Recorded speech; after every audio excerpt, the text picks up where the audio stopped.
Resident Evil series is known for many things, but its biggest calling card has always been its protagonists. And the biggest ongoing debate that you just can't help but get involved in is who is the GOAT? Many people will die on the hill that it has to be Leon Kennedy. I mean, fair enough, the dude's got the hair, the moves, the one-liners. Some, on the other hand, will say it has to be Chris Redfield because he punched a boulder that one time. Yeah, I haven't actually played any of the Chris games yet, so I don't know anything else. But for me, well, my GOAT couldn't be anyone else other than Ethan Walkham Down Winters. The underdog, the family man, the guy who gets his hand chopped off and just staples that shit back together because he's just like that. And over the past couple of years, I've managed to amass every single trophy across the entire Ethan Winters saga, including its 2 platinum trophies. So today, I'm putting the whole thing under one roof. Resident Evil 7, Resident Evil Village, and sandwiched right in the middle, the infamous Ethan Must Die DLC. The gaming equivalent of dipping your bare ballsack in boiling hot water. So strap in, ladies and gentlemen. It's time to enter the madhouse in Resident Evil 7. A game full of tense moments, tough bosses, and of course, a whole load of shitting my pants. No!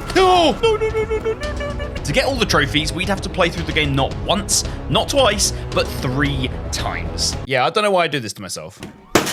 The story begins with a video message from this girl Mia to her husband Ethan, letting him know that her babysitting job that she's doing is going pretty well. But quite clearly from the follow-up video message, it's not going very well, and she tells Ethan that he needs to stay away. Unfortunately, that video message never reaches Ethan. Ethan goes in search of Mia, which leads us to this pretty dodgy area of Louisiana, where the game begins and we get our first trophy. Oh. She's alive. That was a really quick trophy. Travel to Louisiana. Now, the focus of the first playthrough would be to obviously beat the game, but also grab every possible miscellaneous and collectible trophy. I decided to do this playthrough on normal difficulty because easy's just for wimps and because I ain't a pussy. For now, though, we go in search of any clues and actually come across Mia's handbag, inside of which we find her driving license, also popping our second trophy. Oh, it's Mia's driver's license. Okay. Oh, aha. Obtain something by closely examining an item. We then enter a guest house, which let's just say has a less than inviting atmosphere to it. Yeah, not inviting at all, really, which is a funny segue because something that is the complete opposite and keeps inviting me back in is Zombie Waves, who are kindly supporting today's video. Zombie Waves is a free-to-play bullet heaven roguelite shooter, pitting you against hundreds of zombies at a time. You start off as an undergunned survivor, and then every level up, you're stacking guns, skills, gear, and little robot sidekicks into a build, making the whole game turn into proper screen clearing chaos. And it couldn't be easier to sink time into, as you can play the entire game one-handed, probably why I can't put the game down when I start playing each time. And it's not even just zombies you get to take out, because the further you get in, the weirder the enemies get. There's mutants, alien-looking things, and even elite bosses that are basically a test of whether your build actually holds up. Like last night, I got chipped down to 1 HP against a boss, and this robot I'd unlocked just bailed me out. It's moments like that where your build comes together and this game really hits its peak. So if you fancy a go, it's completely free, and you can grab it by going down to the link in my description or by scanning the QR code on screen right now. These links allow you to jump straight into the game's 3rd anniversary events, featuring a new mech-themed experience and other anniversary activities. And to top it all off, just for you guys, if you use my links in the next 30 days, you'll grab yourself a starter pack to kick things off, including a bundle of vouchers and a stack of diamonds worth up to $50. You definitely don't want to miss out on the fun, so go and check it out. But for me, it's time to go back to spooky Louisiana. Inside the house, we come across our first videotape, which serves not only to be a collectible, but also can actually be watched on a video player for an added bit of backstory that you can play through. We actually needed to find and watch all 4 videotapes in one playthrough for a trophy later. For now though, we watched the first videotape, which has us controlling a cameraman of one of those stupid American haunted house exploring shows, and we also unlocked this drawer, which gives us a trophy. Ooh, Master of Unlocking. Use a lockpick to open something. Long story short, one of the presenters goes missing, we find a secret passage, and eventually we find where he wandered off to. Okay, yeah, sorry guys, that guy back there, he's like really dead. But I can't show you it, I'm gonna have to blur it because of YouTube age restriction. Very fun, I know. Only a couple times throughout the video am I gonna have to blur things like this, so don't worry about it. You are gonna be able to see the game. Okay, back to the video. Back in the present day, we head to that drawer we unlocked in the videotape, open it up, and grab our first antique coin. We'd need to find every coin along with every readable file in a single playthrough for 2 trophies at the end of the game. Using some secret knowledge from the videotape, we unlock the secret passage, head down into the basement, and eventually find what we're looking for. Mia, wake up. It's me. It's Ethan. Ethan? You contacted me. No, I wouldn't. Did anyone see you? Did he see you? We need to go now. Why are you going so slow? Can you move? I don't want to be hanging around here. Now, it's not surprising that Mia is in a very bad state. But even so, as we try and escape the house, she starts acting really weird, saying really weird stuff as well. We're gonna be a family now that you're here. Nah, there's something wrong with her. Unfortunately, at one point we lose track of her, and when we find her again, something is obviously very wrong. Oh my god, what the hell are you doing?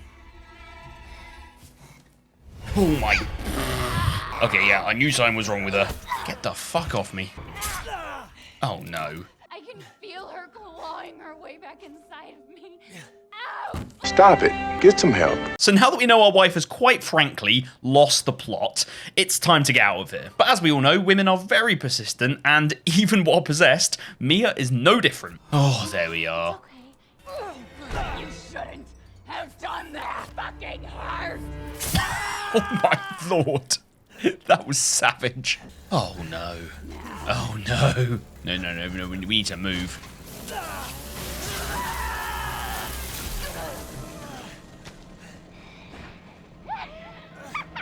Oh, no.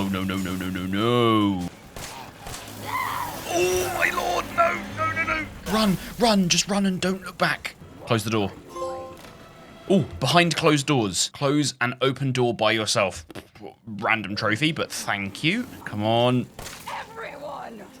You're dead, surely.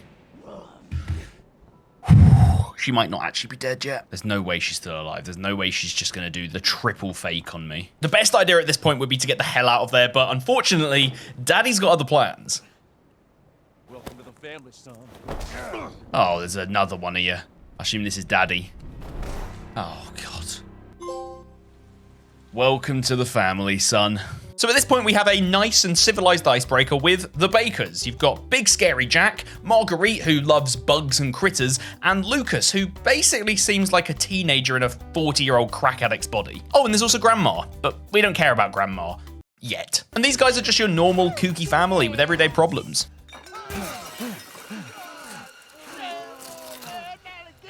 Not again. What does he do that usually to you? Well, it doesn't look very nice, I'm not gonna lie. We manage to unstrap ourselves from the chair and we begin searching around the baker's house, but we don't get very far before we run into Daddy Jack, who seems kind of pissed that we didn't finish off his wife's fine dining. No.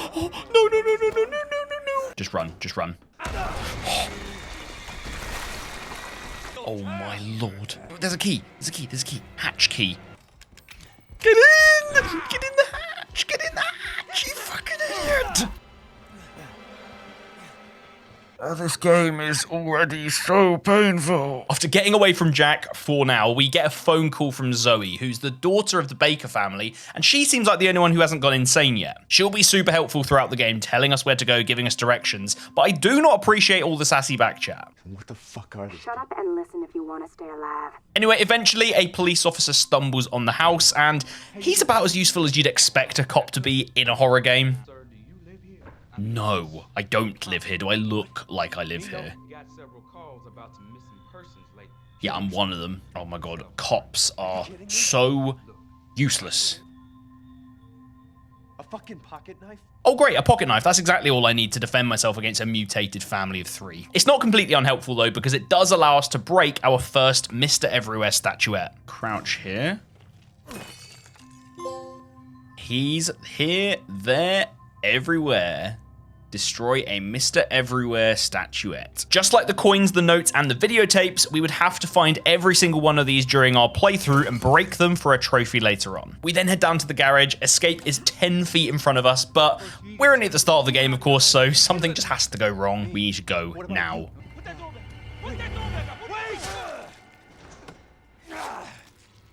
Oh no, I definitely can't put that in the video, but I've got his handgun, so that's good. Get in the car, just get in the car. Oh, I need the key. There's the car key. Now drive the car.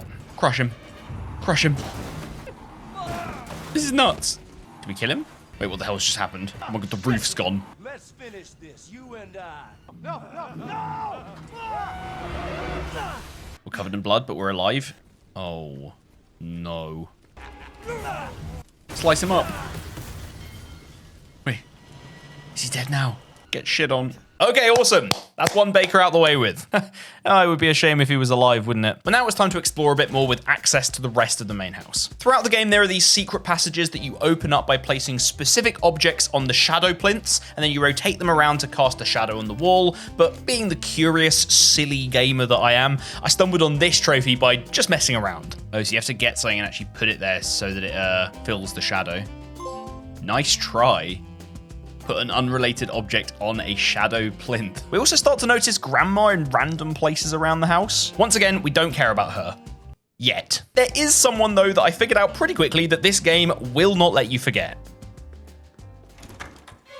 Oh my god, what the fuck? How is this guy still alive? Oh my god, does he go away? Oh, for God's sake. Is he dead again? 9 lives, man. Next, we found ourselves our second videotape, which this time has us playing as Mia running away from Marguerite inside the old house. There is a trophy on offer here for completing this tape without Marguerite spotting us. And Marguerite is way scarier than Jack. Like, I hate bugs, and that voice that she has. We love you. Why can't you see that? No, that shit's nightmare fuel. In the end, though, it wasn't too difficult to stay hidden, and we did end up getting ourselves that trophy. Jesus. Can't catch me. Complete the Mio videotape without being spotted by Marguerite. The primary goal now is to escape the main house by finding these 3 dog head pieces that will unlock the front door. And as we go in search of the first one, the nightmare truly begins. What is this? What the? Oh no. Oh my god, what the fuck is that? What the fuck? I thought it was just like a spooky family. This was the first of many face-to-faces with the monsters called Molded. And this section of the game was really where the difficulty dialed up a notch. I'm dead, okay. That's my first death. There's gonna be more of them zombies down here, I know it. Oh my god, what the fuck? Oh, there's another one! No, what the fuck, man? Oh, and there's another one. Okay, I'm just gonna pause for a second because I was not ready for this amount of shit. I'm not gonna lie, when I logged on today, I wasn't ready for it, so I'm just gonna take a moment to just reset my brain. We did at one point enter this room that was full of goodies, and I took these meds to highlight all of the lootable stuff in the room, which also gave me a trophy. I don't care about those, let's just take them. Oh, open your eyes. Use psychostimulants. Okay, didn't even know that was an achievement. The first dog head piece is right within our grasp, but unfortunately, it's time for round 3. Oh, he's back again. You're right, mate. Oh god. Okay, this time I was actually done with this guy. We took the fight to him 100%. I'm bored of this dude slowly stripping down and resurrecting himself. Like, just piss off. Oh, I'm gonna be able to get the chainsaw. I'm gonna be able to get the chainsaw. Oh yeah. Luckily, I've got some sick moves, and I grabbed myself this trophy for dodging one of Jack's attacks. Very skillfully, I might add. Oh, duck if you love life. Avoid Jack's scissor attack by crouching.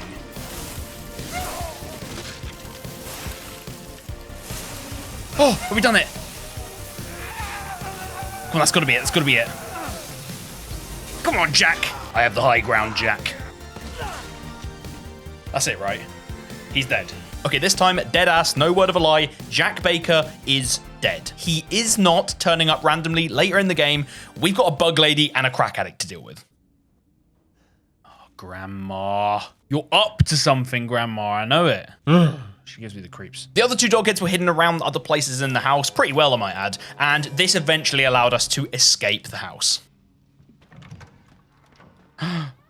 We're free! Sort of. Not really.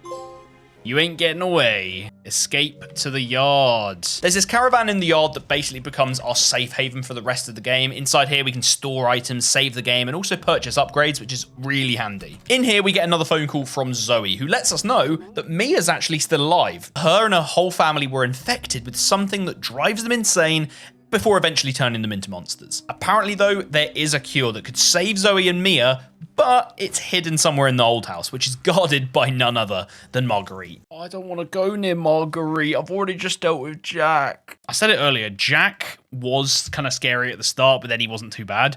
Marguerite, however, scary, shrieking woman? Nah, buddy, nah. The old house is the exact same place where we ran away from Marguerite in the Mia videotape earlier, so we already knew we were in for a bit of a rough ride. The old house, by the way, is probably the most annoying section of the entire game, thanks to these little shits that just fly around and annoy you the whole time. They followed me, the bugs! Oh my god, there's more. Please, please, fuck off. This is impossible. You can't do this bit while the bugs attack you. Just let me die, just let me die. Fuck. And Marguerite's also wandering around the house, so we definitely wanted to avoid her. It's not all bad though, because we did get a few trophies knocked off. First one here was for killing an enemy with a knife. Oh, things got personal. Finish off an enemy with a knife. Then we got another for getting a multi-kill with our shotgun. Oh, less is more. Take down 2 or more enemies with 1 shot. I was trying to do that for ages, and for some reason, even though I've got a shotgun in my hand, I couldn't do it. We then increased our item carrying capacity by picking up one of these backpacks. You can now carry more items. Oh, in the bag. Increase your item slots. We got a bigger bag now, an extra row. That is so helpful. And we also cleared all the bugs off this door with our knife. Slash, slash, slashity, slash. That was a bit of a... That's hard to get out. We also got our hands on a flamethrower, which was pretty much a bug slaughtering machine. So I was a massive fan of that. Oh, shit. Now we're talking. And we used it to get Marguerite to just piss off for a bit. Oh, she summons bugs. She's like a bug lady. Kill her. Oh, she got me. Ah, get up, get up, get up. Back off Mrs. B. Fight off Marguerite while she wanders the old house and make her run away. Okay, so she's gone now. Stand still. I need to reload. There's one more. Yes. Come on. Woo. And before long, we reached the room which we believed would contain the cure. Oh. Oh my god. No. Shoot her face. Shoot her. You think you can waltz in here and have your way with my family? What the? She ain't dead. Something I know about these bakers. They don't die until they say so. Turns out we'd actually need to make the cure from a head and an arm from a specific infected specimen, neither of which are in sight. Like, did you really expect the cure was just going to be in here? If you did, then you're a dum-dum. And it turns out to continue on, we needed Marguerite's lantern, which is lucky because we just killed her, so let's just go get it. Yeah, she's not dead. Wait, the lantern was just there and now it's gone? No, no, no, no, no, no. No, no, no, no, no. No, not doing it. Not doing it. Spider woman. 2 scariest things in life. Spiders and women. Okay, then. She's going to be in here somewhere. Oh! Oh, my God. Oh, Jesus Christ. Go away. Oh, what the hell, man? Burn, bitch. Oh, what the hell? She moves quick.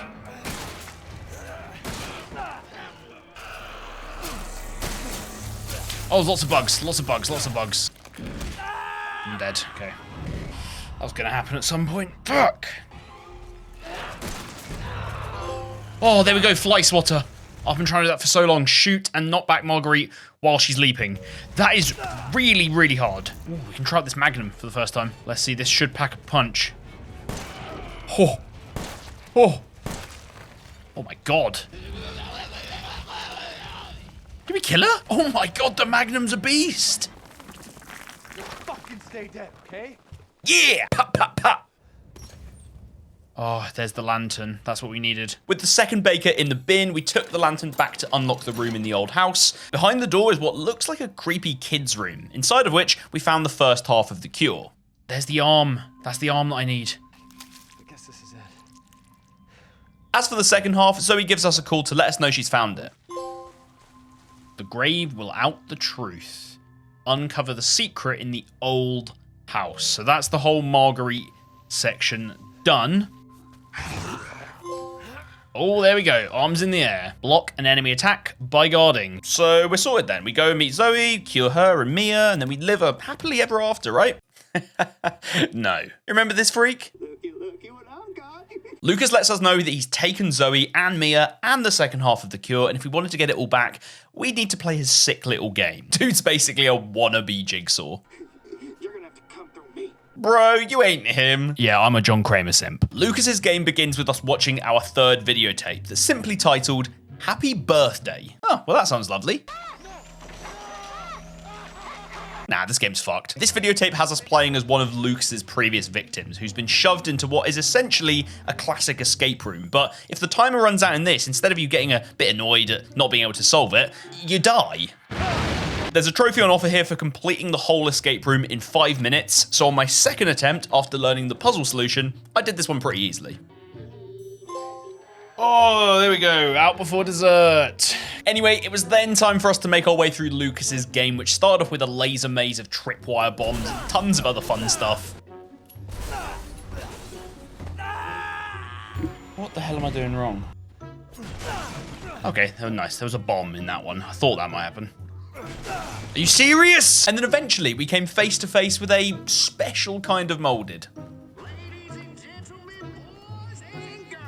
Welcome to the barn fight? Yeah, who'd have guessed?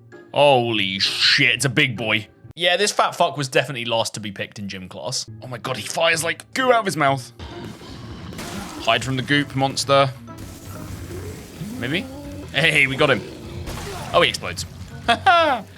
Jeez. With that fatso dealt with, we then ended up waltzing into the same escape room that we played through in the Happy Birthday videotape. So, unsurprisingly, having already solved it, we basically just speed ran it in no time. It was really easy. You'd think he'd at least switch it up every so often, like, come on, I paid good money for this escape room. Lazy bastard. After we escape, Lucas is nowhere to be seen, but we're completely fine with that because we do find the head that will help us make the serum. And just after that, I got a trophy for completing the full set of crafting recipes.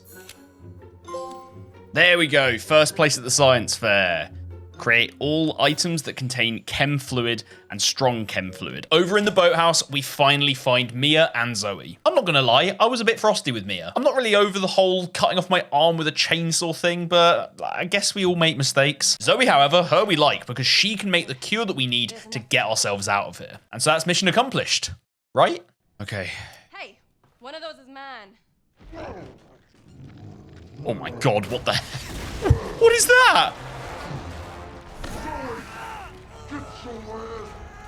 Wait, that's Jack? Oh no, oh no, no, no, no, please. Fuck me, Jack, you really won't give up. So on this final installment of Dave versus Jackie Boy, we have to shoot every single eyeball on Jack's mutated body. And on this difficulty, it was actually pretty easy. But for now, we take out Jack for the final time.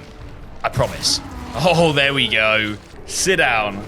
Knowing him, he's probably not dead still. He's probably still alive somehow. Ethan, this way.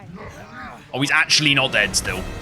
He's actually still not dead. Who would have guessed? Use the serum on him. Oh, but that's one of our 2 serums.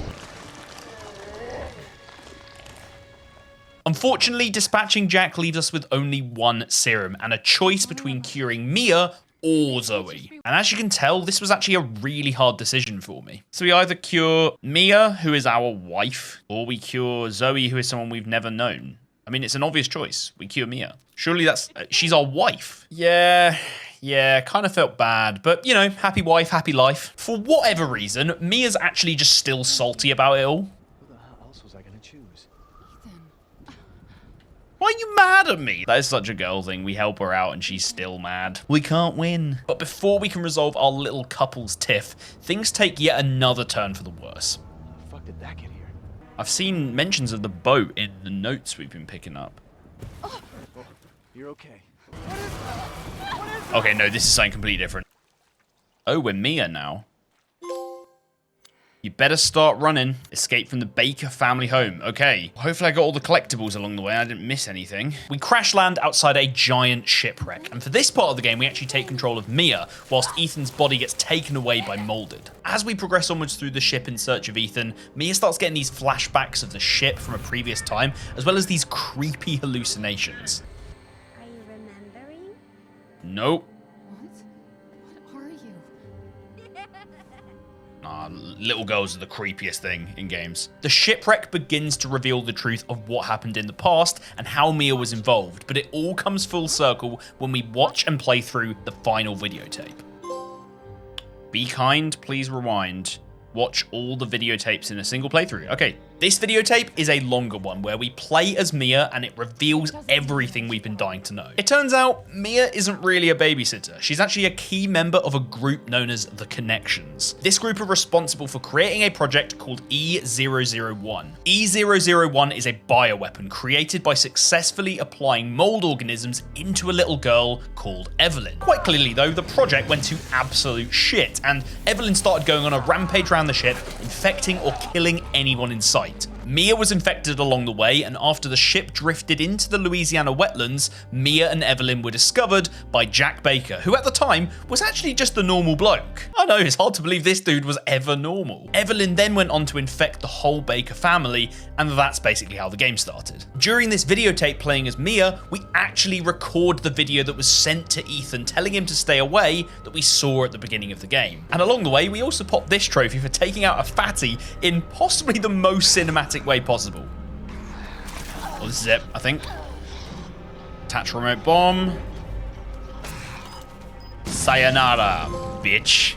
That's a spicy meatball. Kill an enemy by attaching a remote bomb to them and detonating it. With the past revealed, it was now time to find Ethan's body, which was made a little bit easier thanks to already having navigated the ship in the videotape. We had to fight off a couple of fatzos and other molded on the way, but we also stumbled on our final antique coin.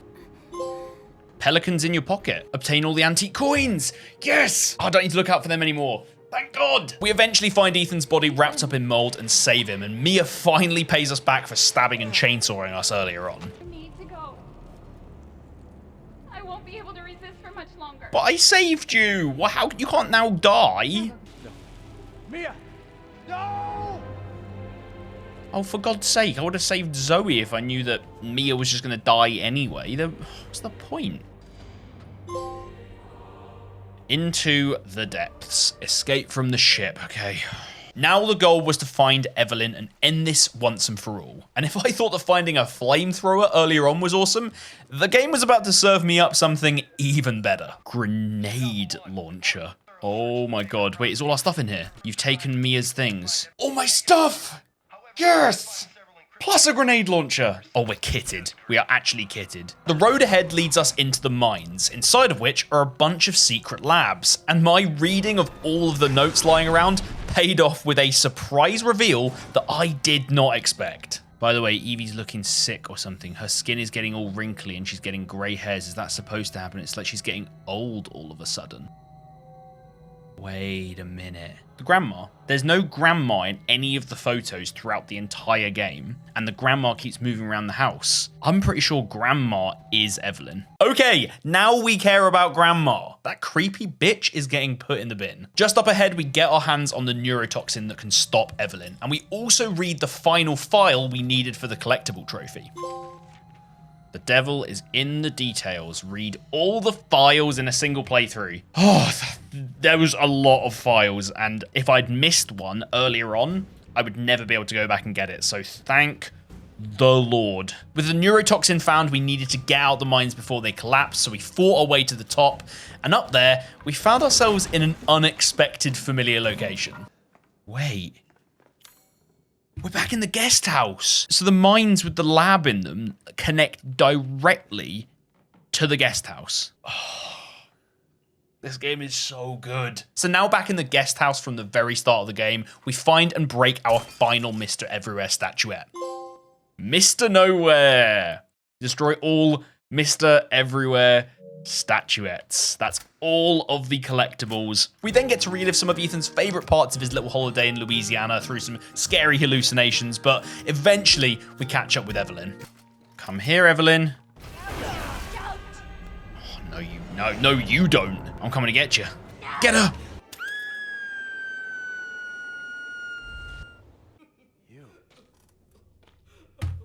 I called it. I called it. Fuck you, Grandma. Grandma was Evelyn. And now she's dead. Maybe she's not dead.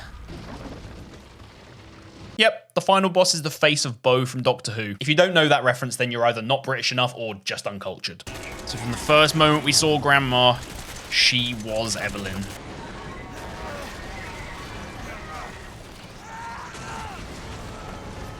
What? Oh, the army are here. I need your help, boys. Oh, jeez. This is where grenade launcher comes in. Help me!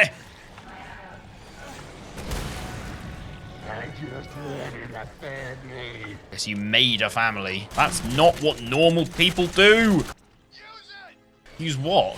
What even is that? The Albert 01. Oh my god, this is a strong gun, I think. Jeez.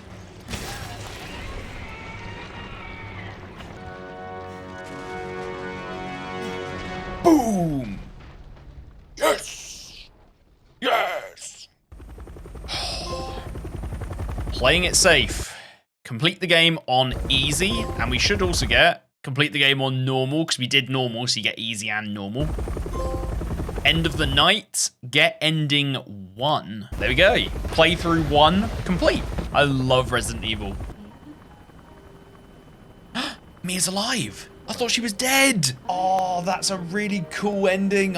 She's actually alive. That makes it worth it. The fact that Mia's alive after everything that she went through.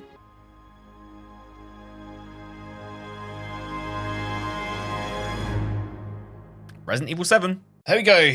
Difficulty normal. Playtime for the first playthrough was 6 hours, 12 minutes. We've actually got to try and beat the game under 4 hours. So that's next up. So with playthrough number 1 done and dusted, the speed run was next. The goal here was to beat the game in under 4 hours. And I'll admit, I put the game on easy difficulty because I actually do value my sanity. And when I say easy difficulty, I mean like really easy difficulty. Like if this is the difficulty you choose to play the game on for a standard playthrough, you are a filthy casual. However, the speedrun was not the only trophy I was going for on this playthrough. I'd also have to beat the game this time round only accessing the storage box 3 times, which is where you can put weapons away, take new weapons out, sort your inventory out. It's very helpful. What the game casually forgets to mention is that you actually have to open the storage box a number of times throughout the playthrough. And that number is 3. So if you randomly decide 10 minutes in to use one of your 3 storage boxes because you've got 2 more to use later on, you lose. We'd also need to complete this playthrough without using more than 3 first aid meds to heal, which even on easy sounds pretty annoying, but luckily you can cheese this trophy by utilizing these rare steroid pickups that you can find throughout the game, which increase your max health and also full heal you at the same time. I wanted to let you guys know I was using a cheese strat, like I wouldn't lie about using steroids for views. I'm not Liver King. And the final thing we needed to make sure we do on this playthrough was ruin our marriage by curing Zoe instead of Mia. You didn't get to be mad. You lied to me for years and then dismembered my arm. Like, do one. With all of the conditions met to get the trophies, we found ourselves at the end of the game in no time. Oh, there we go. Just get me out of here. Complete the game within 4 hours. Resource Manager, complete the game without opening the item box more than 3 times. And walk it off. Complete the game only using 3 first aid meds or less. Ooh, we also got Just a Memory now, of course. Get ending 2. Forgot about that one. Okay, that's the baby stuff done. Now it's time for...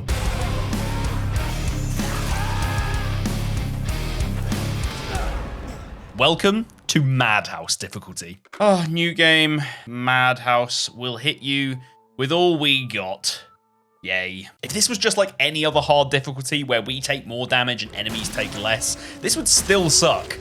But it gets so much worse. Firstly, the item layout is completely changed with way less ammo on offer, so my time that I spent learning the optimum routes to power up on my speedrun wasn't going to help at all. Secondly, there's about twice the enemies and a bunch of the basic molded are replaced by either elites or even fat boys, so every encounter is made as hard as possible. But without a doubt, the most anxiety-inducing change was the fact that game saves were now a limited resource. Yep, you didn't hear that wrong. Like, someone in the dev team actually cooked this up. Throughout the game, we would find tapes, which take up an inventory slot, which is really fun in a game with pretty much no inventory space. And every time I wanted to save at a tape recorder, I would need to spend 1 tape. No tapes, no saves. This was not good for my health. With all of this in mind, I was at least happy that the initial part of the game wouldn't be too bad, at least until we got to that first molded encounter in the main house. But I could not have been more wrong. Okay, this is where shit gets real. Oh god, okay, does she do a lot of damage? Oh my god, she's actually beefy as hell. I'm actually dead. I was not expecting to die on the first encounter. I didn't even know you could die in that bit because of how easy it is on the other difficulties. This bitch is so tanky now. This is a sign of bad things to come. I'm telling you. No, I missed. Oh, I'm so dead. I am so shocked by how difficult this actually is. Oh my lord. I need to be better with my shots. Oh, I'm actually smashing this one. Oh, that's it, isn't it? Let's go! I'll tell you what, I'm curing Zoe every time now. Now, the other thing I haven't mentioned yet is that there's a trophy on offer on this difficulty for collecting all of the antique coins. And yes, before you say it, I've already done the antique coins on normal, but just for the fun of it, the devs decided to up the ante by placing 33 coins in the game on Madhouse, as opposed to the normal 18 from the previous difficulties, and they're in completely new hidden places too throughout the game. Fun times. But anyway, now hardened after the Mia fight, I progressed through the game at a fairly decent pace, apart from a couple of stumbles. Now, the true test of skill came at the hands of none other than our friendly neighborhood Spider-Woman. And if you thought I hated Marguerite before this, you ain't seen nothing yet. Like, what the actual hell? I'm dead. Yeah, I died. Oh my god. This is so hard, man. Fuck. I'm literally never finding the opportunity. I'm dead, aren't I? Oh, fuck. I don't. This is so difficult. No. I didn't know she could do that. No. No. Oh my god, that's a move she's never done before. Fuck, what? The bees. Oh my god, how much health does she have? Okay, take a break. We'll try again later. Oh my god. Yes, come on! Stupid bug woman. That was so infuriating. Now, I'd love to sit here and say that the rest of the game was incredibly difficult and I raged constantly, but little did you know, I'm a complete loser. So I'm pretty good at video games, and after conquering Marguerite, I was ready to plow through everything in my way to beat Madhouse difficulty and get my platinum trophy. Let's go. The last coin should be on the right here. Pray to the gods that I have not missed one. Yes! Come on! Obtain all the antique coins in Madhouse difficulty.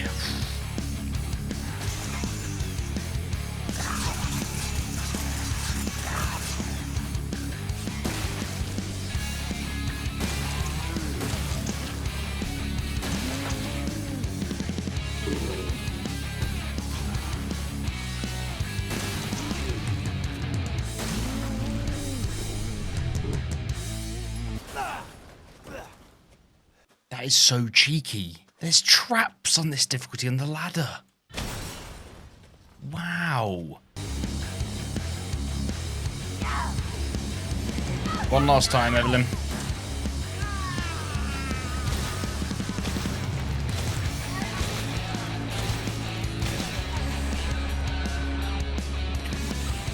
Oh, it's good to see that boss dead again. Feels really good this time after Madhouse difficulty. Jesus Christ. That should be it. Who's your daddy now? Complete the game on Madhouse, and we should get the platinum. Bio-splattered. Woo! Unlock all trophies. Let's go, guys. Oh, that feels good. That one felt really good. So yeah, that is Resident Evil 7 done. But before we jump into Village, there's some torture we need to go through first. Here we go. Ethan must die. Resident Evil 7's final DLC tasks us with fighting our way along a pretty linear path through the Baker house to retrieve a key for the greenhouse, where we need to then beat Marguerite, all with no checkpoints. And then, well, that's kind of it. Oh, no, of course. The house is also an obstacle course from literal hell. Find the greenhouse key in the living room of the main house. Okay. Oh my god. Okay, that... It's a good start. Ethan Must Die fills the Baker house with pretty much everything you could ask for to make you want to tear your eyeballs out of their sockets. You've got molded that literally one-shot you, there's traps in really fun locations, and my personal favourite, to make you feel really dumb, explosive crates disguised as goodies. I did have a good reason for falling for those crates though, as the real ones would be the only source of supplies for each attempt. And to make things extra annoying, the location and content of the crates is randomized with every run. Sometimes you break a box and you get a really powerful shotgun. Other times you break one and you get psychostimulants. These are completely useless and make me very upset when I get them. Overall, Ethan Must Die is a balancing act of horrendous RNG and brutally getting beaten down, all while trying to figure out how you beat each new room you enter. And over the course of my many initial attempts, I wasn't making the best progress. Wow, it was insta-die. Maybe in here? Okay, bombs. Okay, so we've got to crouch. Did that happen because I sliced? I've pretty fucked this one, haven't I? Yeah, terrible. Bad run, bad run. I actually don't think I can get those 2 boxes. Nice. I'm not focused. I'm not focused. I'm not focused. I'm dead. Okay, yeah. Yeah, so use the traps. Like I'm more used to like, okay, you have to use.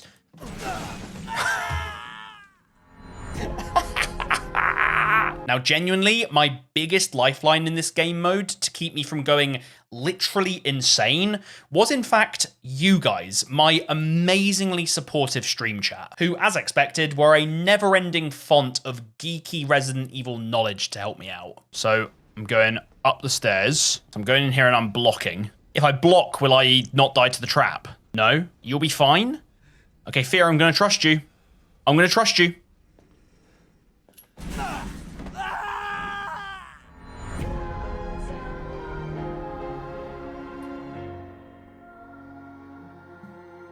You have to look at the bomb.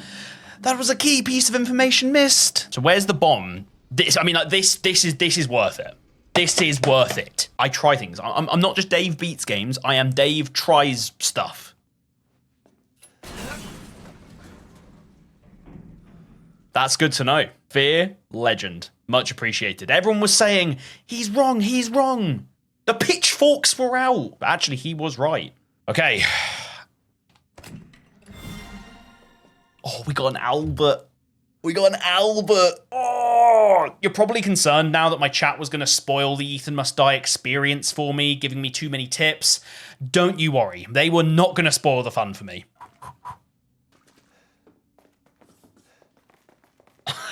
Like creeping around every corner.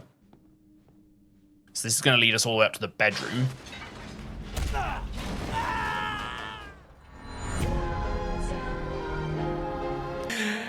Oh, I love it. As I continued playing and continued getting the grey screen with that annoying jingle that I now can't get out of my head, I was starting to learn some very important things to always keep in mind. Firstly, I figured out that I could actually tell if a crate was trapped by looking to see how many pieces of tape it had around it. One piece of tape means that it's going to blow me up. Secondly, saving as much ammo as possible and instead killing enemies by leading them into traps was crucial, because my luck on those crate drops was generally pure garbage.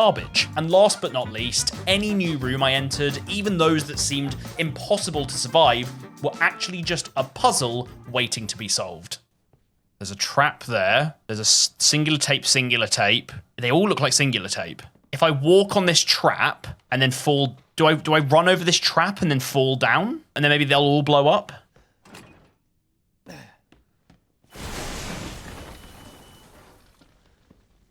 See, I got smarts, guys. I got fucking smarts. Love it. And so with a load of new mantras learned, around 20 attempts in, I'd made it to around the halfway point, crossing the landing to the other side of the house. And this is where things seemed to turn up a notch. Oh, no. Fuck. Bloody hell. Oh, what are we doing here? There's a trap there. There's a trap there. Okay. Yeah, more psychostimulants. Eat a dick.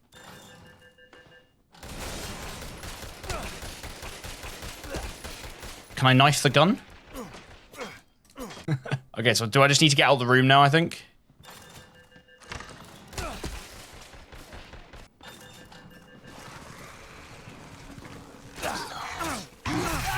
I'm dead. Oh, I didn't know what I was doing there. Ah! Oh, stupid damage. Okay, so we need to bait them back in. They shoot me. Why did I run that way? I should have ran across. I should have ran across the room. Why didn't I go to the balcony? I thought for some reason no, I was just so dumb. Oh, I didn't realize they spawned behind me. So I didn't realize they spawned behind me. That was very, very close.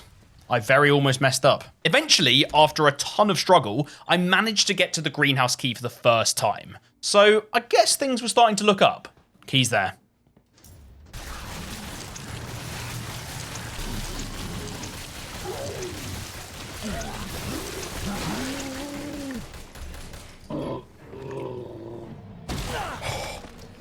Oh my god, if I died there. Oh my god, if I died there. Oh my god, that would have been the worst thing ever. I'd have lost my mind. That would have been the first time this stream I actually lost my mind.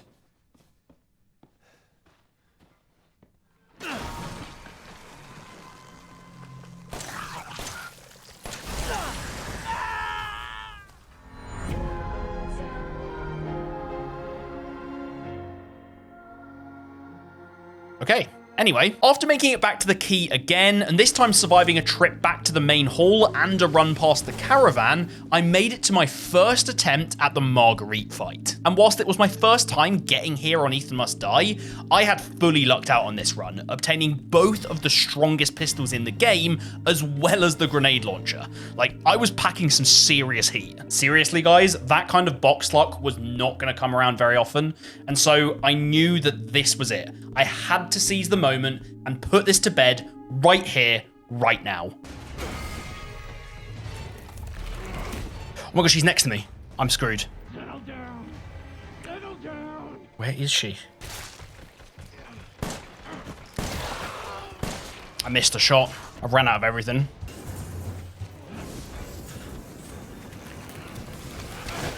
I'm dead.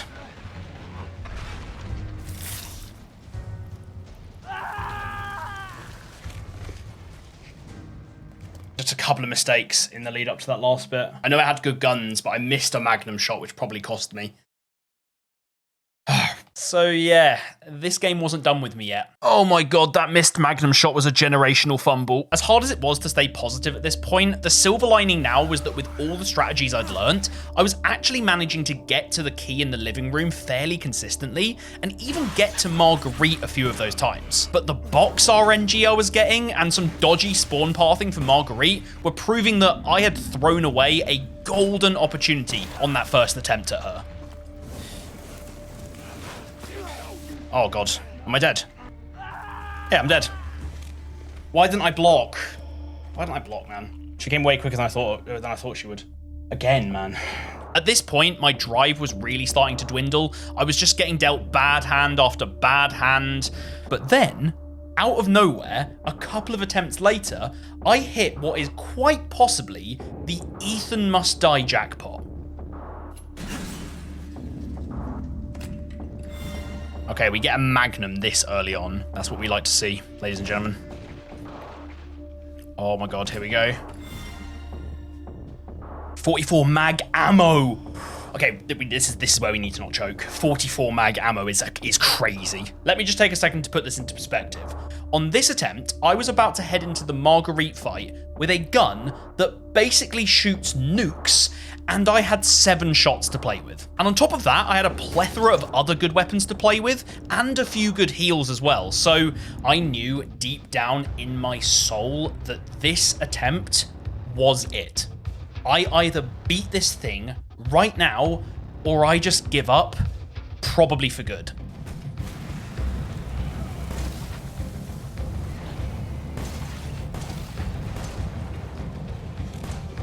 I'm got to move around. I've got no ammo.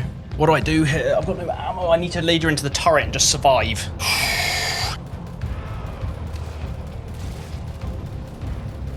How the hell are you not dead? It's not shooting her, man. It just, the turret just won't, the turret's not going off quick enough.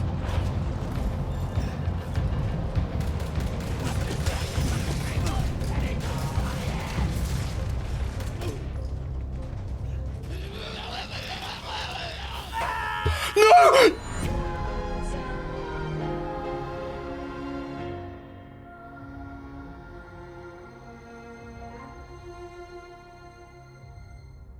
There was a gas trap. I've never been in that room and I didn't know there was a gas trap. Oh my God, that might be one of the worst things that ever happened. That might be one of the, I needed to heal. That might actually be the worst thing ever. That might be in my whole time doing trophies, that might be the worst fail ever.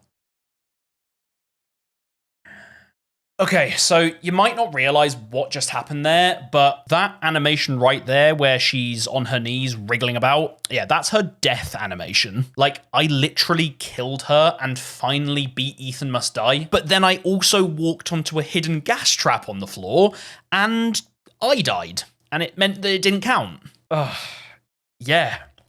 That just happened. I'll be honest for a second here, guys. Sometimes in my streams or videos when things go wrong and I'm angry or sad, I will act up a little bit to make the content more funny and more impactful. But in this moment right here, I was genuinely in complete despair. So at this point, with the hours just rolling on by, I had to make the tough call to just end my stream and continue on solo with no one cheering me on and no distractions. And initially, this just didn't seem to help at all. I was dying in ways that I'd never died before, and honestly, I just completely lost my mojo. So instead, I did what I should have done hours before this and took an actual break to recharge the batteries. Both the ones in the controller I was using and the ones in my brain. And as soon as those batteries were nice and fully charged again, I was ready to get back to work. And I wasn't quitting until the job was done.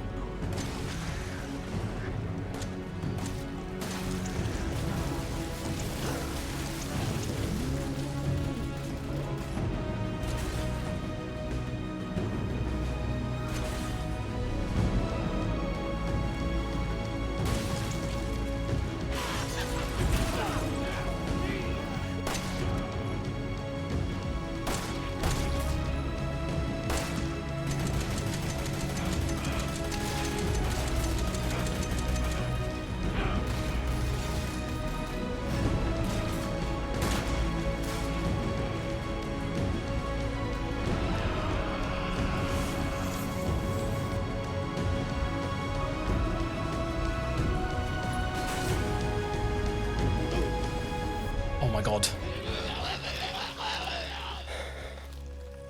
I've done it.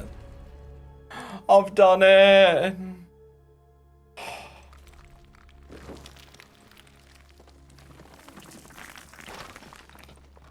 Oh my God. That took me 7 to 8 hours. Ethan never dies. Complete Ethan must die. Total trophy progress 100%. Oh my God, I was running solo on ammo and then I just found some SMG ammo and I had to do inventory management simulator to get it correct. And then she hit me once, but it didn't kill me. And then I had to use all the bombs around the map. We did that with basically no special weapons as well, which is kind of crazy. We just had to use the environment completely. Let's fucking go. Ethan survived. Oh my God. With that detour now out of my system, let's move on to where Ethan's story actually goes next. Everyone's favorite simp simulator, Resident Evil Village. And this is no simple task, requiring me to beat the game 3 times from start to finish, including a knife-only speed run and a playthrough on the game's most brutal difficulty. And to somehow make things even worse, the game locks its one final trophy behind the bonus Mercenaries game mode, which looks fun on the surface, but in actual fact was going to take years off my life. Whoever designed this game mode, you are a nerd and nobody likes you. But before we get to all that nonsense, we begin our first playthrough of the game, where I could just mostly focus on experiencing the story for the first time. We jump back into the shoes of Ethan Winters after a pretty traumatic experience from Resident Evil 7. Now though, life's looking pretty good for Ethan. Him and his wife Mia now have a baby called Rose, and our first task is to put Rose to bed. But I'm a British lad, so when I see something that looks like a football, you know what's gonna happen. Let's see if I've got the techers. Barely see, 'cause there's kind of like a baby in the way. Come on. There we go. Goal! With Rose put to bed, I was left questioning how this nice, peaceful setting was possibly gonna lead into a Resident Evil game. Mia, get down. Mia! What? I thought this was such a civilized beginning to the game. Who the hell is this? Okay.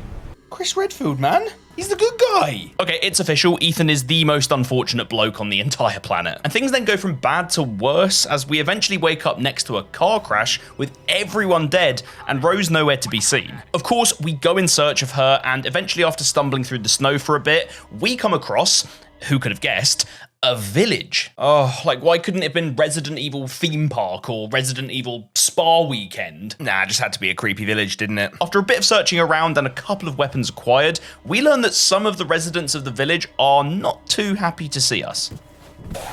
Oh my god. Well, that's like a zombie thing. Yeah, okay. Wouldn't be Resident Evil without getting an appendage torn off or eaten off or chainsawed off. Okay, we're gonna need to shoot this guy. How good's my aim gonna be? Oh, aim's pretty good.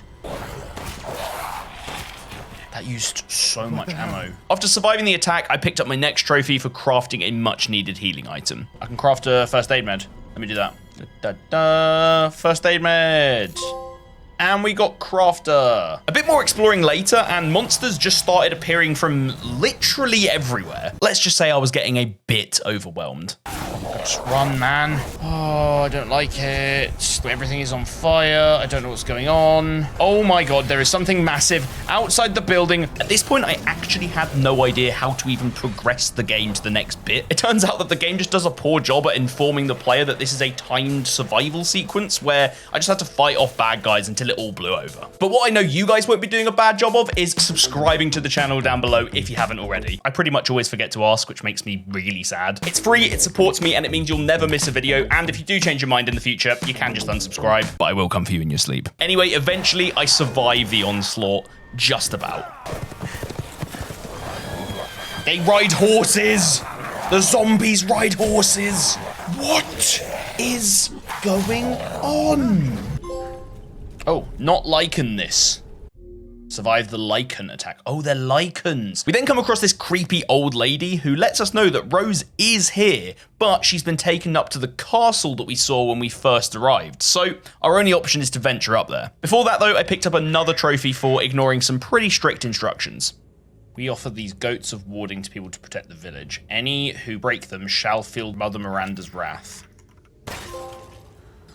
Cynic. I genuinely didn't realize there was a trophy for doing that. I just had to destroy it. Destroy a goat of warding. I don't know what that means. I don't know if that's a bad thing. This was one of many goat statues hidden throughout the game, and destroying all of them, along with reading every file in the game and opening every outhouse, would get me 3 trophies. So I was going to make sure to do all of these in this playthrough. There was a trophy for photo mode in Ghost of Tsushima, so is there a trophy for photo mode in this?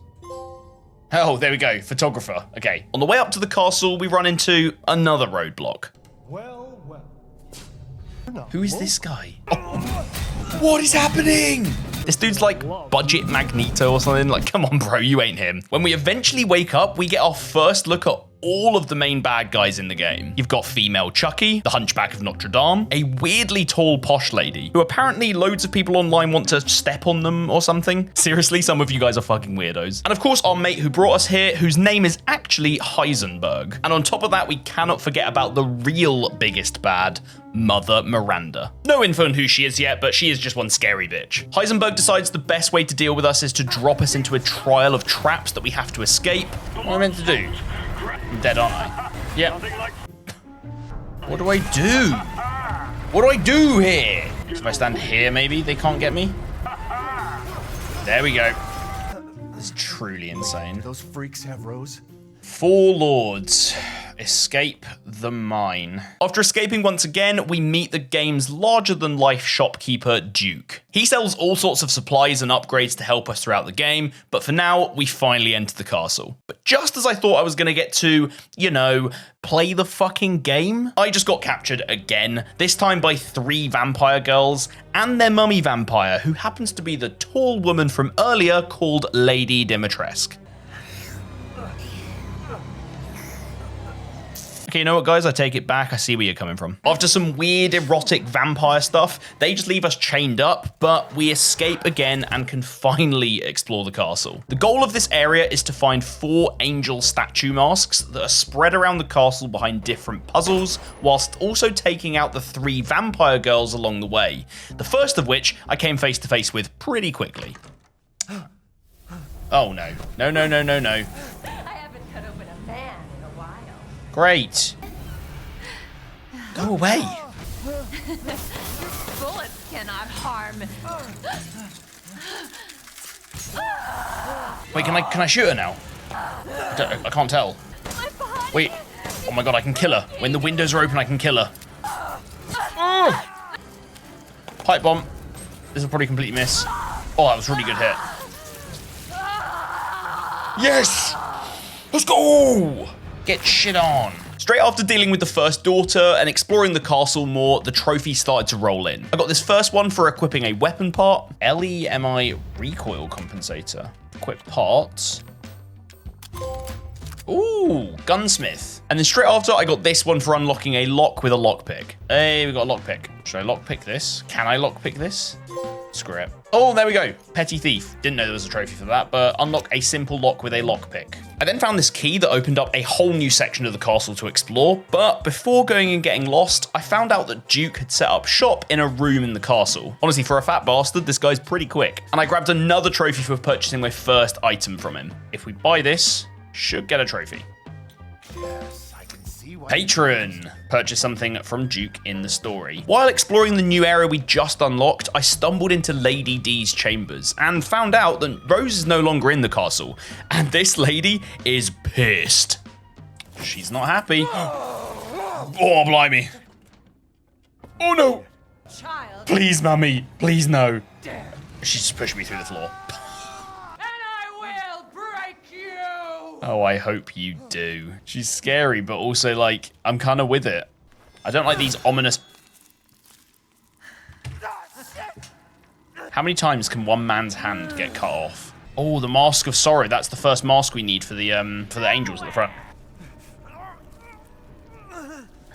That doesn't work, does it?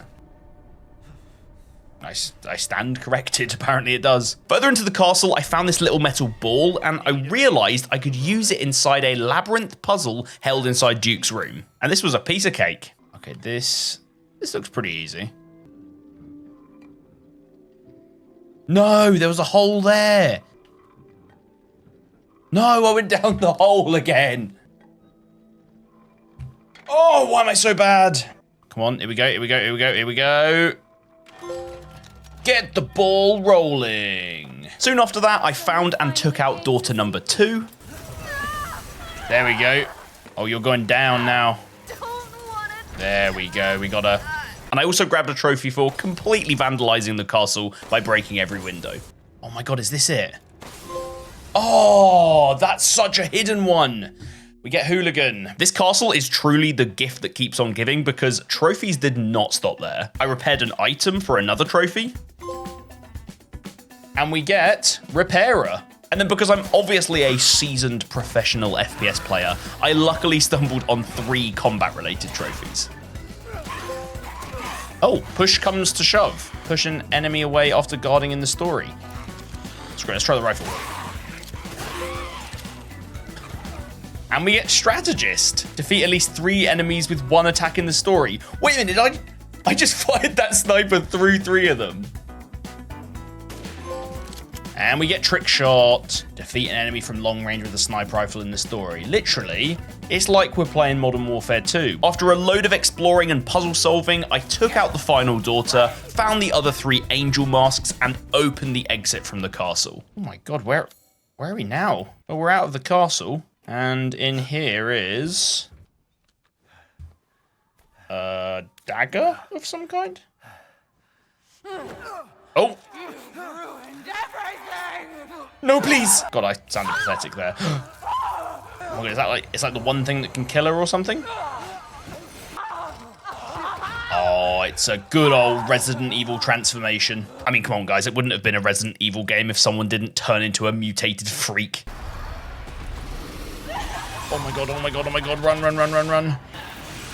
Oh, the bees are coming. Not the bees! This is an annoying boss fight. It's a really annoying arena. There we go. Oh no, she's back, she's back, she's back. No! She's gotta be almost dead. No, no, no, no, I don't want to die. Is that it? Have we done it? Have we done it?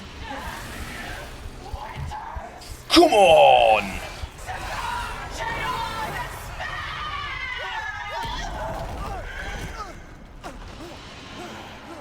And we survived that fall. That was a bit crazy. Wow. That sucked. Defeat the mutated Dimitrescu.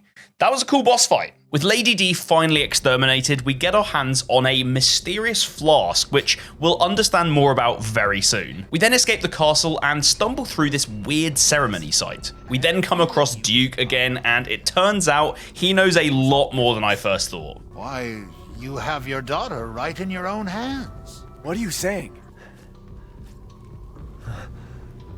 Head.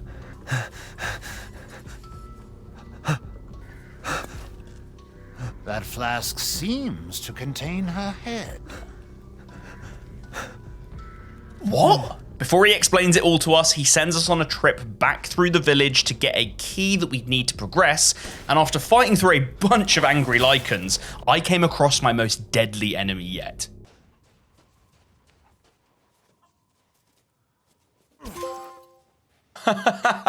Hunter. With the key in our hands, we head back to Duke and he reveals a whole lot more about the evil friends we met earlier. He explains that Mother Miranda is the ruler of the village and the other four are lords that serve her. By the way, female Chucky, she's actually controlled by a doll maker called Donna, and the hunchback, his name is Moreau. All four lords have their own area in the game that we'd have to head to, the first of which was Lady D's castle that we just finished. And each of the lords holds one of 4 flasks containing parts of Rose. We still don't really learn anything about why our daughter's been turned into 4 green bottles, but more on that later. For now, we head in search of Donna Beneviento, the doll maker, who lives in this creepy house on top of a hill. Aha. So this is where Beneviento is, in this creepy house. Inside the house, we quickly find the next flask. Maybe a bit too quick. I think I know what's gonna happen here. I've been waiting for so long. I'd make a much better daughter than Rose.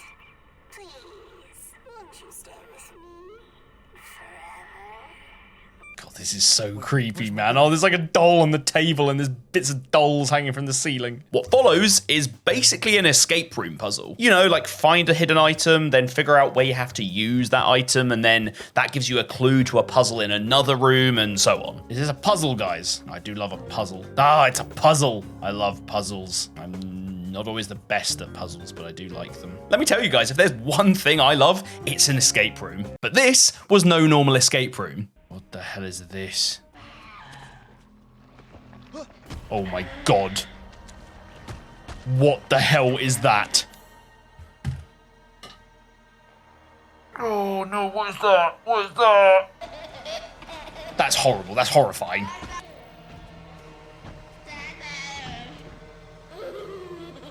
Oh my god!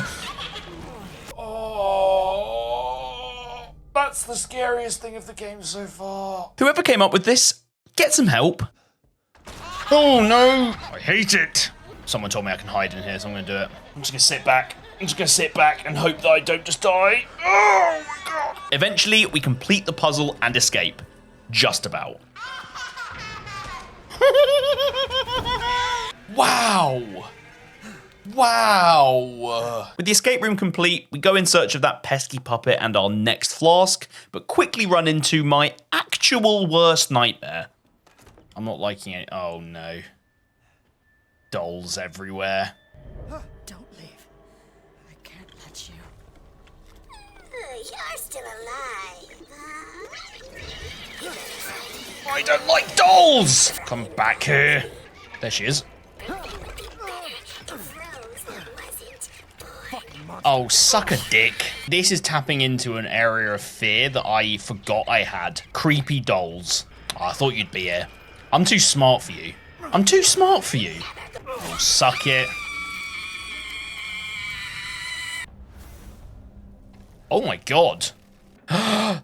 Yes! Four-winged unborn key, and we get Got No Strings.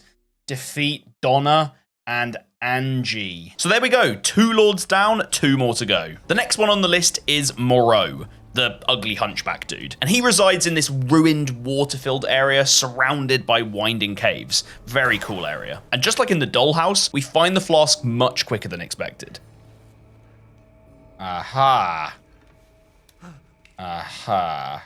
Watching TV, grab it quickly, Ethan. Go, go, go, go, go. That's me after a few too many pints. What are you doing with Mother's special child? She's not hers. You're stupid. You talk too much. I plugged the way in. What do you... Oh, he makes all the goo. My territory. I won't let you leave. Oh. To go in search of Moreau, we grab a boat to cross the water, and it turns out we've got even bigger fish to fry.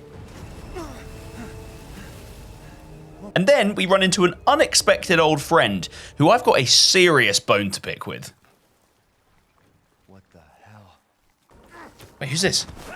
Who are you? I gotta say, I'm surprised you made it this far. Oh, it's Chris. You bastard. I'm still completely confused on why Chris Redfield killed our wife. Very interested to know what's going on. Stay out of our business, Ethan. What business? Blimey. Woo-hoo-hoo-hoo. What the hell? Oh, it's Moreau. Stay back. The exit's underwater. I don't have time for this. Brother, what's that, brother? Can't take this dude seriously. He looks way more human than I would expect him to. Oh my god, he is the fish! Moreau's the big fish! Oh! I should have predicted that. Inside this next building, I learned that the goal here was to drain the water from the entire area by opening up the reservoir gates. And to do that, I would have to reroute the power by cranking the 2 windmills that are on opposite sides of the lake. But before jumping into all that, I came across my final outhouse that I needed for the trophy. Ooh, an outhouse. When you gotta go. Open the door to every outhouse in the village in a single playthrough. Oh, I didn't realize that was the last one. That's something I don't need to keep an eye out for anymore. Places where people go for a shit. So, to get between both windmills, I have to run across all of these floating platforms while Moreau tries his best to knock me off. This bit was pretty crazy, but I had my wits about me and completed it pretty quickly. Oh, here we go. Oh, hey! Layers. Oh, God. With all the water drained, we head down towards the exit, and it's now time for a one-on-one with Fish Boy. Oh, we actually fight it now. Oh, it's the goose bitter. You're going down, Moreau. This seems pretty easy so far. Open up. Oh! He missed. Oh, did we get him? Yes! There we go. Fish out of water. Yeah! Woo! You ugly bastard. And that left us with only one more lord to deal with. Now, say my name. Heisenberg. You're goddamn right. We go in search of him and end up in this area that seems to be the home of the Lycans. And they were not happy to see me. Especially this big boy. Oh my god, it's the big hammer man. Oh, it's the big hammer man. This is just going to be payback for the start of the game. This guy's going down. You are no match for me, mate. We're just going to grenade launch you to death. I really do hope he dies before I finish using all of these grenades, though. Otherwise, I got a problem. Okay, starting to get a little bit worried. Okay, now we got pipe bombs. Oh, we're so good. There we go. Up yours. Defeat Urias in the stronghold. That was actually so easy because we just had so many explosives. That was never going to be a fair fight. At the end of the Lycan stronghold, we find the final flask. We got them all. We got all the flasks. Let's go. With all of the flasks collected, we headed back to the ceremony site to see what would happen. Oh, we now have the Giant's Chalice. Now we can take it to the ceremony area. What's gonna happen? What's gonna happen?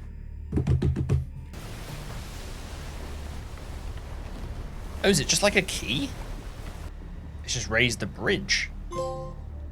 Temporary measures. Place the Giant's Chalice in the ceremony site. I thought it was going to be something a bit more interesting than just a bridge raising. That was anticlimactic. This leads us to Heisenberg's factory. He invites us in for a chat, which I do because I don't really have any other choice at this point. And Heisenberg then reveals to Ethan that Mother Miranda captured him when he was younger and he hates her for it. He says that if Ethan helps him out, they can save Rose and use her power to take out Miranda. A power that we still have no idea about. Oh, this game just doesn't reveal anything. Ethan is not interested in using his daughter as a weapon. He ain't having any of it. And so the madness continues. What's in here then?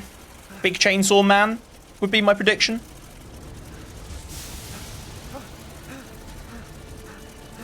That's not a chainsaw. That's a propeller. Wait, the man is a propeller. We need to run. Oh my god. Oh my god. Oh my god. Big propeller man. Here we see the true inner workings of Heisenberg's factory. This place is messed up. Oh my god. And do you know what's worse than zombies? Yeah, robot zombies. He's gonna wake up, isn't he? Yep. Okay, he's making super soldiers. He's making super soldiers. The factory was probably one of the coolest looking areas in the entire game, but it was by far the most frustrating one gameplay wise. It was just super claustrophobic with bullshit enemies hiding around every corner. These robot zombies, bane of my life. Yeah, just missed every shot, Dave. Well done. Oh my god, that did so much damage to me. Oh! Another one? What the hell are these? These are new. These are very new. These are the Mark IIs. And by Mark IIs, I mean, how the hell do I kill this thing? I'm dead. These enemies are hardcore. Let me past. The fact I have to aim at that little bit on its chest is actually so annoying. I can't hit the little bit because I'm playing on a controller. I can't shoot this little bit on his chest. This is the dumbest enemy in the game. Thank God. Eat a fat dick. I have to shoot a little bit on its chest. I'm playing on a controller. I can't aim using this.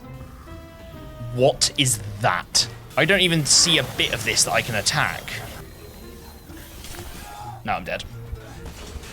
I'm so dead, man. What a dumb enemy. This bit of the game, I'm not finding that thrilling. I'm not gonna lie.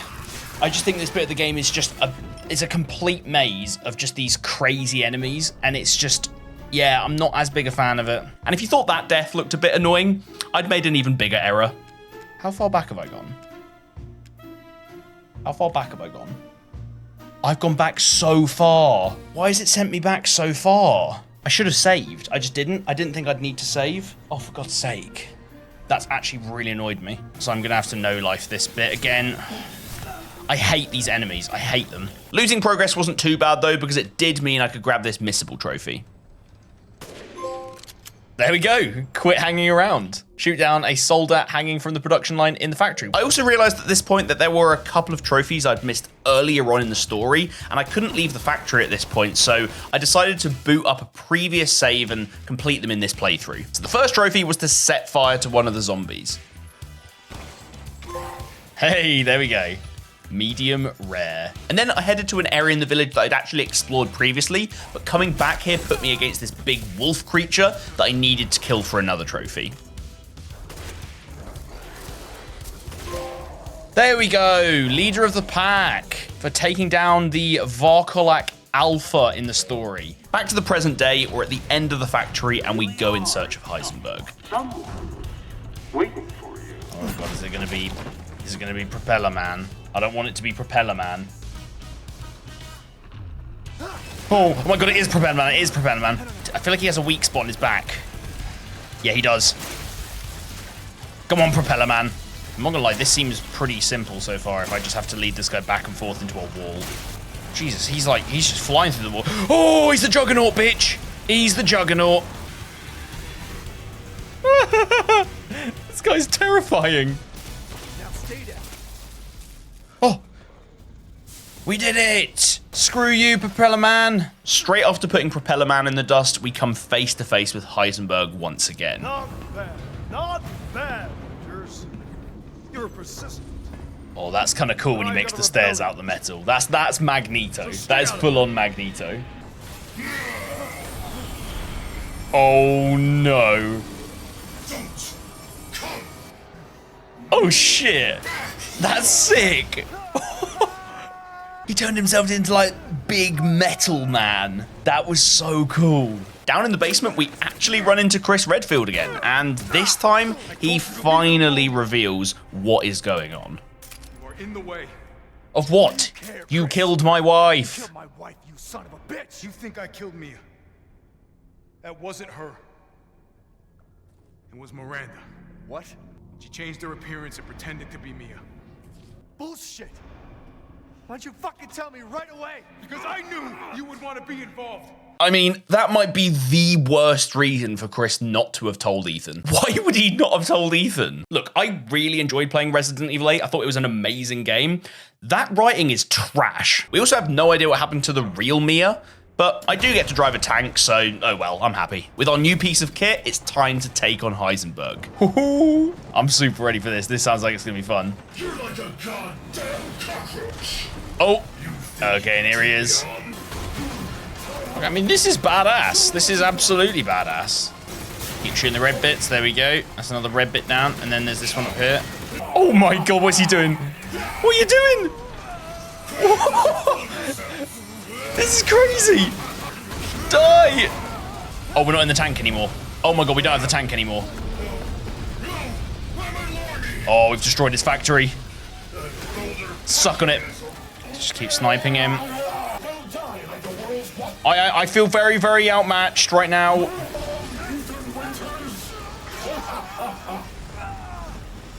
What is happening? This is nuts. Like, this is completely bonkers. And I love it. Oh, there we go. Ethan the Chad.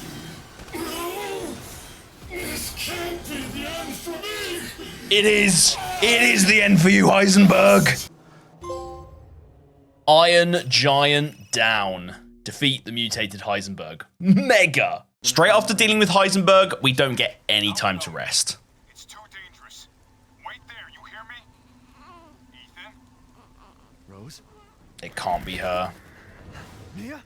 Don't think it's Mia. She's so important, isn't she? Who are you? Where's Rose? It's Miranda. Enough. Was it because of her parents? Oh my god, of course, she's the grandma. Why did I not guess that? I'm so dumb. Miranda lets us know that the reason she split Rose into 4 pieces was to test her regenerative abilities. These mutations are a result of Ethan and Mia being exposed to the mold in the previous game, leading to Rose being born with powers very similar to Evelyn. The only thing we still don't know is why Miranda wants Rose's power. But before we can learn anything more, she just ripped my heart out. Oh my god. But dreams. Wait, we're dead? We can't just be dead. Captain, I've confirmed the death of Ethan Winters. I wasn't able to retrieve the body, but I've recorded evidence. What? Yep, Ethan just fucking dies. So game over, right? Hell no, because now we get to play as Chris frickin' Redfield. And after running around through the game with a bunch of crap guns and half-empty magazines, this was gonna be a bloodbath, and it was gonna be fun. Oh my god, we've just got such strong weapons now. We're just gonna tear through everything. Oh, this is gonna be a lot of fun. Oh my god, just give me all of the ammo. Oh. Yep, take out the big wolves. Eat shit. I'm too strong. This is actually wild. The amount of ammo I have, I feel so OP. Oh, we're doing a target designator. We're gonna airstrike this thing.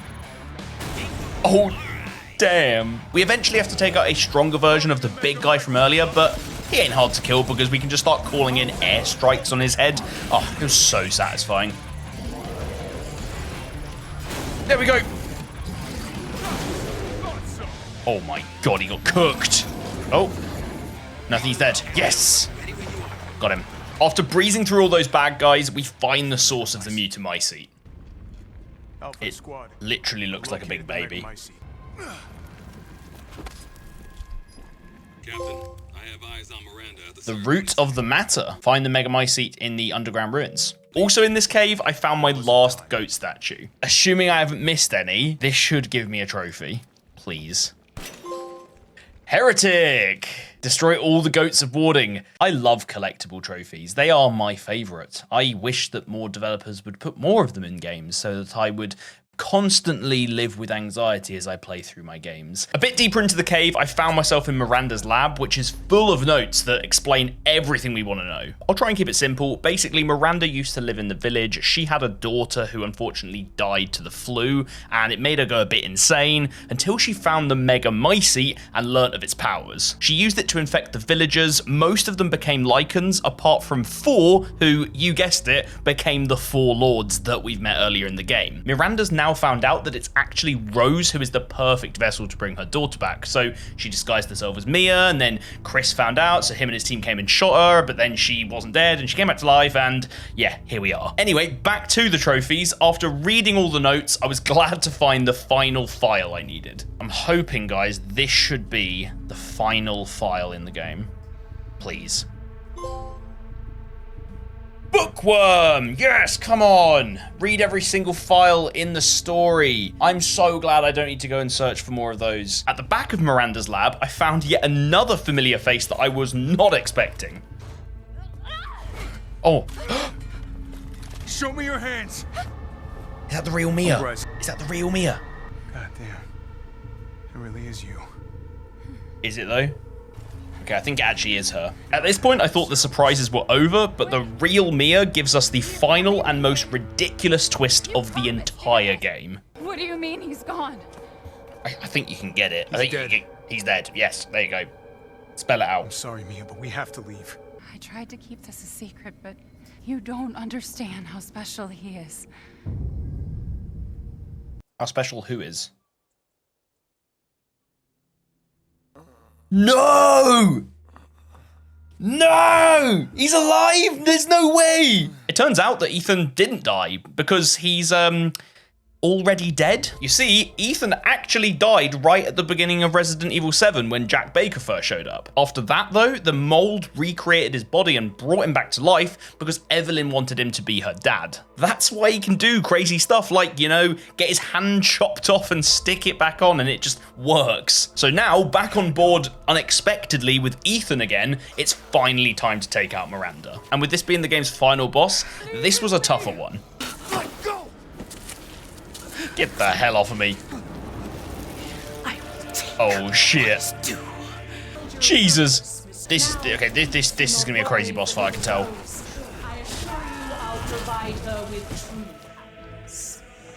Oh, I'm dead. I'm dead again. Okay. Oh my god, she's become a big old spider. Phase 2. We are tearing through her. I feel like we're doing good. Oh, now she's flying. No. Oh, I'm dead, yeah. Oh my god. This woman has so much health. Is this it? Is this it?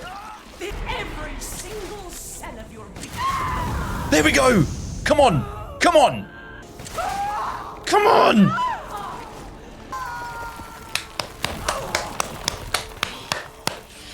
Yeah! I am not looking forward to doing that on the harder difficulty. Rose, there we go. What a traumatic experience. I don't know how I'm going to explain this one when you get older. The game ends with Ethan, now fully aware of what he is, choosing to sacrifice himself to destroy the Mutamycete once and for all. Ethan Winters, man. What a legend. Ethan's gone. Wait! Where's Ethan? He's dead this time. He's actually dead this time. Tell me what's going on. Where? It all goes boom.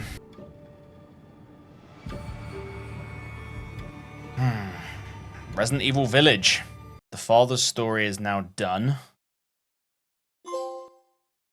We get the trophy Great Dad for finishing the story on at least casual difficulty. And Best Dad Ever for finishing the story on at least standard difficulty, because we didn't pick casual for our first playthrough because I'm not a wimp. It's actually a really sad ending. But we haven't got time to be sad, because it was time for playthrough number 2. There were 2 main trophies to knock off on this playthrough. The first requiring me to beat the game in under 3 hours, and the second for beating the game using only a knife. To make this easier, I did put the game on casual difficulty, only for the trophies. I also made use of the bonus shop that had just unlocked for completing the game to purchase the Karambit knife, which is better than the standard knife in literally every way. Beating the game in under 3 hours, even on casual, was actually pretty tough, since areas like the castle were still a complete maze to me, and bosses that fly around and climb up stuff are pretty hard to kill with just a knife. There was also this bit running across all the floating platforms. It wasn't hard, it was just that my lack of patience got me RKO'd by Moreau way too many times. But even with all that, I was still confident, so I actually committed to getting 2 more playthrough reliant trophies. One for beating the game with less than 3 heals used, and one for spending under 10,000 lei in the shop. The only other trophy I grabbed that I'd missed on my first playthrough was this one for knocking out an enemy projectile. Okay, let's go for this arrow deflecting trophy, see if I can do it. Fire it. Oh, I missed, okay. Come on. There we go, fast reflexes. Knock a flaming arrow out of the sky with a close combat weapon in the story. As I was getting towards the end of the game, I was checking my clock and time was getting pretty tight. Killing Propeller Man with a knife was a ball ache, and then the final fight with Miranda was also pretty hectic. The big question was, had I beat the game in under 3 hours, or was I gonna have to go all the way back to the start? Oh, I really hope I completed it. Please, please, please. Oh, thank God, Dashing Dad. Oh, finishing the story under 3 hours, let's go. And don't trust the snake oil for finishing the story using 3 or less heals. Knives Out, that's the one for completing all of the story using only a knife. And Frugal Father for finishing the story without spending more than 10,000 lei. Thank God. The final playthrough I needed to complete now before we get into that game mode was the Village of Shadows run. And what makes Village of Shadows so hard? Well, I'll tell you. Enemies take more damage to kill. Enemies can kill you in 2 hits. There's way more enemies that spawn in, even in places they just didn't on other difficulties. And there's also a ton of the enemies that are upgraded and armored. So I decided that because I didn't want to hate myself the entire time, I'd actually help myself out a bit. During my first playthrough, I'd found this really strong magnum called the Wolfsbane, and it turns out that by fully upgrading it, you can unlock an infinite ammo mod for the gun in the bonus shop. Without a doubt, this takes a difficulty that should bust my balls and makes it maybe a bit too easy. Oh my God, 1 shot to the head? So can I literally just like shoot your head? Yes. Right at the beginning of the playthrough in the village survival section, I actually managed to use the overpowered pistol to kill Urias, which gets me a trophy. Soon after that, I got to Duke's shop in the castle, and I'd saved up enough money over my previous playthroughs to purchase and equip every weapon part. I think when we buy this attachment, we should get Veteran Gunsmith. I hope. Looking forward to it. Yes! Okay, Veteran Gunsmith. While I was still in the shop, I decided to attempt to knock off the trophy Lucky Number 7, which required me to end up holding a specific amount of cash. This trophy probably looks like the easiest thing ever, but no. It wasn't. Buy another 2 of those. So if I sell 2 handgun ammo. Oh, we need 2 lei. This is the worst achievement ever. It actually might be. What was my grade in maths? I have a master's in physics degree, so it should be good. 635. Can I get to 635? I think I can get to 635. One sec, guys. I think I might have it. I'm gonna do it, guys. I've done the maths. Oh, yes! Come on. Lucky number 7. Oh, that was literally worse than like my whole physics degree, man. I never had to do anything this hard. Lady D's castle was then a breeze. It was insane how quickly I could take out the daughters with this pistol. Oh, literally 2 bullets.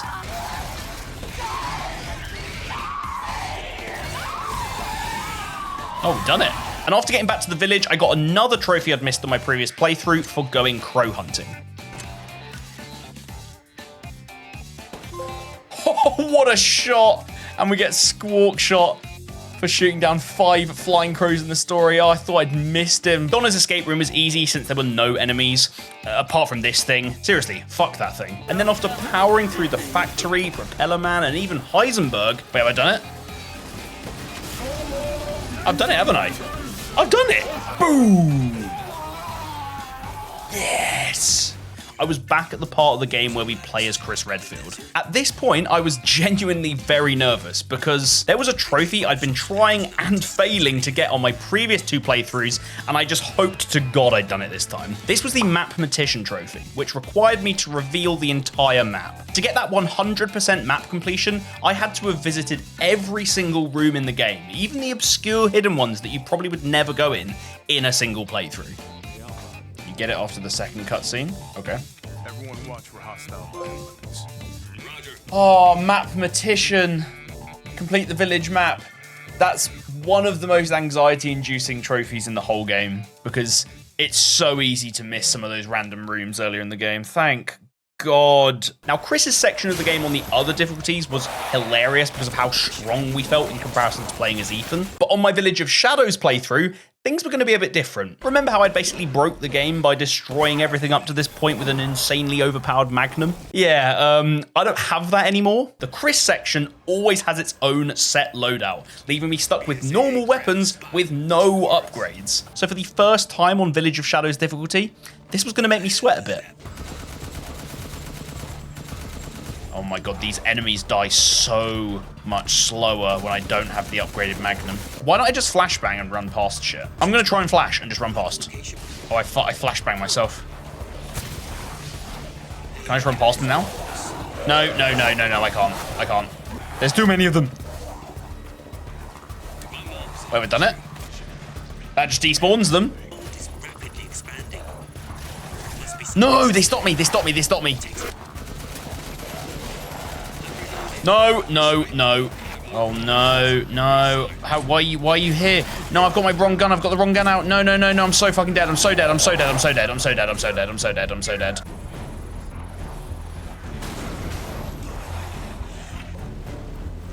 I did it. I'm actually a beast. This whole game, I've been using that stupid OP Magnum. The game takes it away from me. What do? I still just power through it. I'm actually so impressed with myself. I'm gonna give myself a pat on the back for that bit. Jeez! In all my excitement, I actually completely forgot I still had to kill this guy, and this was pretty hard. I missed him. That was dumb. Okay, I'm dead. I made a couple of mistakes there. I missed the first one. I'm down again. I played that so bad. He was doing all sorts of weird moves that time. No, I was stunned from the previous one. Oh, it's such a dodgy fight, this one. This is just an unfun bit of the game, isn't it? Oh my God. Okay, yeah. That was the worst bit of the game so far. Jesus Christ. So for the final time to beat this playthrough, we just had to beat Miranda again, and with my trusty Magnum back in hand, I got to work. Oh, please do not worry, little Rose. I assure you I'll I died. that was just dumb. That was just me being bad. I think we're gonna do it though. We've done it. We've done it, haven't we? Oh, it's all too easy for me. I don't know why I'm bigging myself up. I'm using the most broken thing I've ever used in a game. Suck on it. Woo! World's best dad for finishing the story on at least hardcore.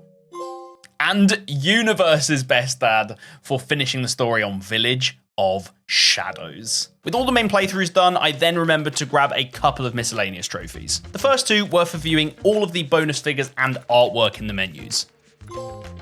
Oh, art collector. View all concept art. Okay, you don't need to open them all up. Okay, I was just being dumb. And these are actually really cool. You have these detailed views of like big Lycans, Donna and Angie. Baby, this thing was nightmare fuel. Doll collector for viewing all character and weapon models. And there were 2 more trophies in Duke's shop, one for discovering all of the crafting recipes and one for crafting each of them. Buy the rocket pistol, and that gives me access to buy the rocket pistol ammo, which I believe is my last recipe. It's not. What am I missing? Oh, I just had to go to the menu. Artisan. Collect every crafting recipe. God, I was about to shit my pants. And then it should be as simple as I need to craft 1 of these. And we get Tinkerer for crafting every type of item available in the crafting menu.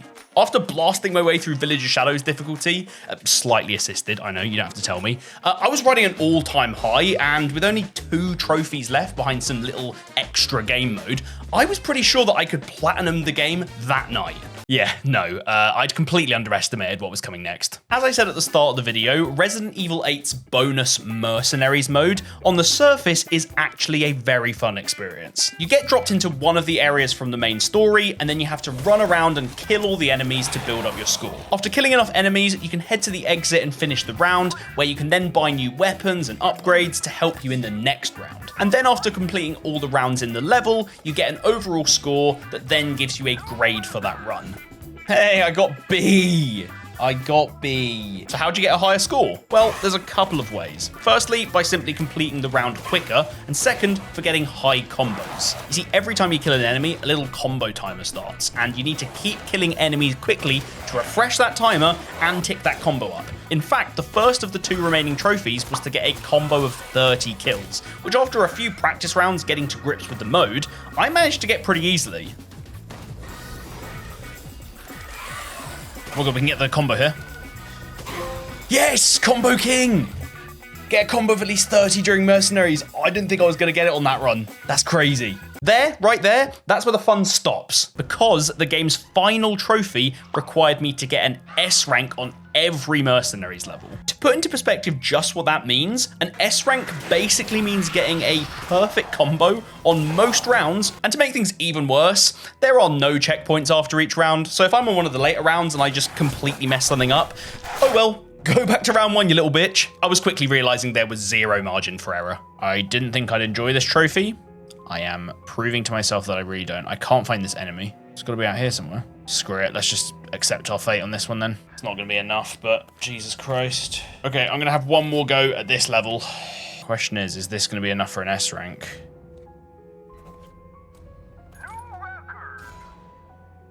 How close was I? Oh my god, I was like 20,000 off. Bloody hell. This is really tough. This is really, really tough. I am going to stop for the day now. That's demoralized me getting an A on that. After that absolute slap in the face, I just gave up that evening and I decided to continue the next day off stream. It was a real struggle, but I managed to push my way to S rank on the first 4 levels. And then it got even worse again, because I found out that the 4 remaining levels were just hard variations of the first 4. This meant less choice of good guns, enemies with more health, and just generally more bullshit. The castle level on this difficulty actually felt impossible. I'm actually going to die here. Oh, that was good. Well done me. Oh, this is so difficult. I just lost my combo. I'm going to restart because I lost my combo. Oh, for God's sake. I'm not going to get a full combo here. I'm dead again. Oh, my God.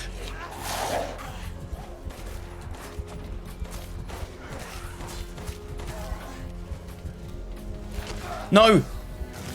Am I dead? Oh my god, I hate this so much. How am I dead? Oh, I don't get it, man. Oh, damn it. I missed. I'm dead.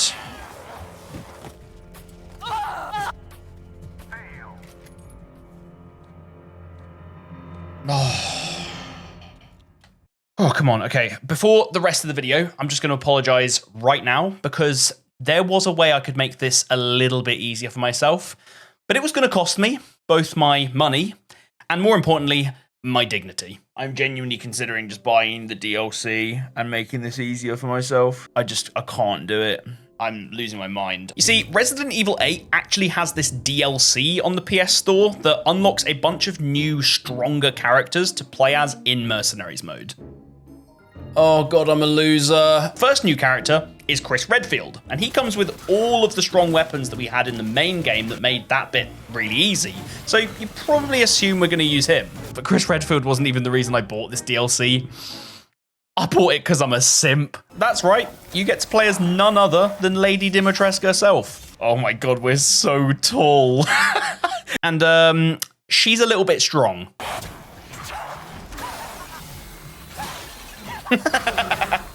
I just love this. This is so dumb. So yeah, guys, I am a loser, a disgrace, not a true gamer. I just wanted to let you all know that I don't care whatsoever. Let's finish this shit. Get slammed, get slammed, get slammed, and you get slammed too. I kind of am sorry, but then I'm also not, because I am now not suffering anymore on this godforsaken game mode that I never want to play ever again. Keep pressure on. Let's throw the chair at these boys. So I think I have enough points off of just those 2 levels to get S. I literally just need to die. I should have enough score already. This should be it, guys. This should be it.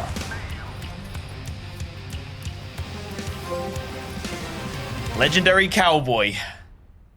For achieving at least an S rank on all stages in Mercenaries mode. My god, man. Oh, and after that,